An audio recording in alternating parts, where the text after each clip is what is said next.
Welcome back to Book Shorts, the home of gripping book summaries that keep you on the edge of your seat. If you're into shocking twists, chilling mysteries, and stories that mess with your mind, you're in the right place.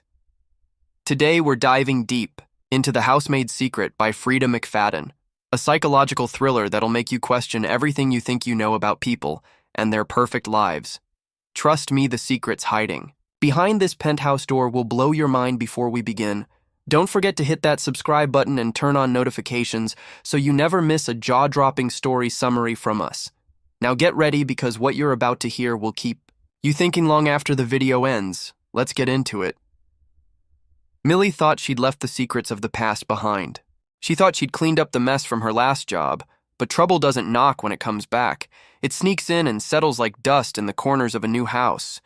And this time the house is hiding more than just secrets. It's hiding someone who can't speak for herself. Millie Calloway is back and trying to get her life together. After escaping her last twisted job as a housemaid, she's working towards a degree in psychology and staying at a friend's place. Money's tight. Opportunities are few, but she's determined to stay on the straight path. That's when she sees the ad.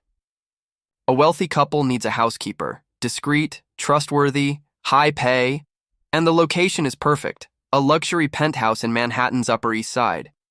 It sounds like a dream, but dreams can turn into nightmares. From the moment Millie steps into the Garrick's opulent apartment, she senses something is off. Wendy Garrick, the lady of the house, is reclusive. She stays locked inside her bedroom day and night. She won't speak. She won't eat in front of anyone. Millie never even sees her face. The husband, Douglas Garrick, is charming but cold. He explains Wendy is very ill and prefers solitude. He instructs Millie not to bother her unless absolutely necessary.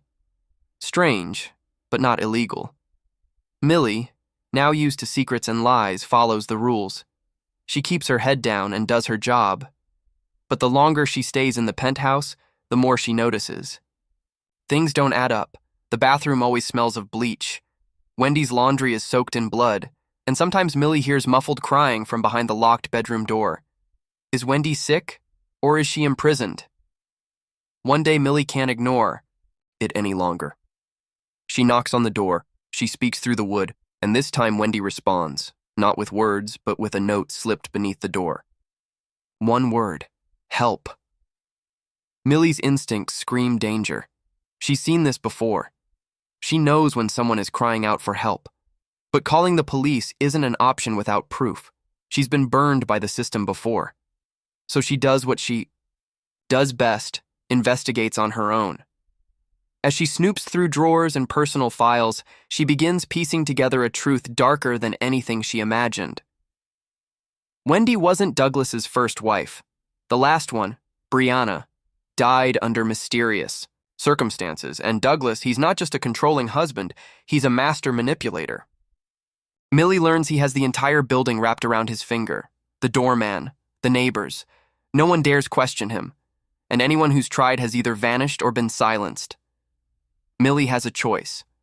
Walk away like she promised herself she would, or risk everything to save a woman who might be the next victim. She can't just walk away. Millie devises a plan, carefully, quietly. She builds trust with Wendy. She slips her messages, food, a burner phone. And finally, she learns the truth. Wendy is being held against her will. Douglas controls everything, her medications, her finances, even her legal documents. She tried to leave once. He beat her within an inch of her life. Now he says if she tries again, he'll make sure she disappears just like Brianna. It's enough. Millie makes up her mind. She's going to get Wendy out, but things go horribly wrong. The night of the escape, Douglas catches them. There's a violent confrontation. Millie tries to fight back, but Douglas overpowers them both. And just when she thinks it's all over, Wendy stabs him in the chest. Millie stares in shock as Douglas bleeds out on the expensive marble floor. Wendy drops the knife. Silent. Numb. They call the police. Millie thinks this is it. Finally, Justice. But nothing in this story is simple. The detectives arrive and something feels off. The way they talk, the way they look at Wendy. And suddenly Millie realizes the police aren't here for justice. They're here for cover-up. Wendy is taken into custody. Millie is questioned for hours. And Douglas Garrick? He doesn't die. Instead, he plays the victim. He tells the police Wendy is mentally unstable, that she attacked him in a delusional rage, that Millie is a disgruntled employee. He paints a picture so believable the authorities begin to doubt the truth. Millie is furious, powerless, but not done. She hires a lawyer. She finds people who knew Brianna. She digs deeper into Douglas's past, and what she uncovers is horrifying. There's a pattern.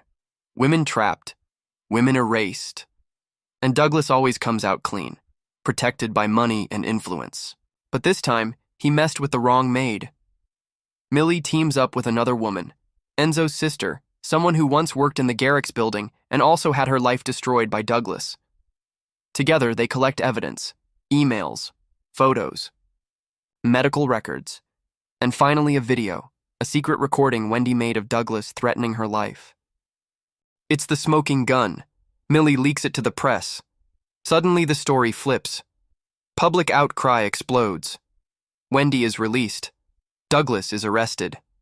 And this time, there's no hiding behind lawyers and money. The world sees the monster he really is. But the story doesn't end there. Millie returns to her quiet life. She's seen too much, felt too much. She knows the scars Wendy carries won't fade easily. Neither will hers. But she's proud. She stood up. She did the right thing. And for once, the truth came out. Or so she thinks. Because in the final pages, Freida McFadden twists the knife. Wendy wasn't just a victim. She had secrets too. Deep ones. And as Millie digs one last time into Wendy's past, she finds something chilling. Wendy knew what Douglas did to Brianna. She knew all along, and she waited. She stayed. Because she had her own revenge to plan. Wendy didn't just want freedom. She wanted justice on her own terms. The whole truth? It's never black and white. Not in this house. The Housemaid's Secret is a chilling sequel that grips you by the throat and doesn't let go. With each chapter, Freida McFadden raises the stakes and blurs the line between victim and survivor, villain and hero. You think you know where the story's going until the final page leaves you questioning everything. If you thought The Housemaid was intense, this one will leave you breathless. You'll never look at a locked door the same way again. Are you? Ready to hear the secrets that no one dares to speak? If you want to listen full audiobook for free, link in description. Thank you.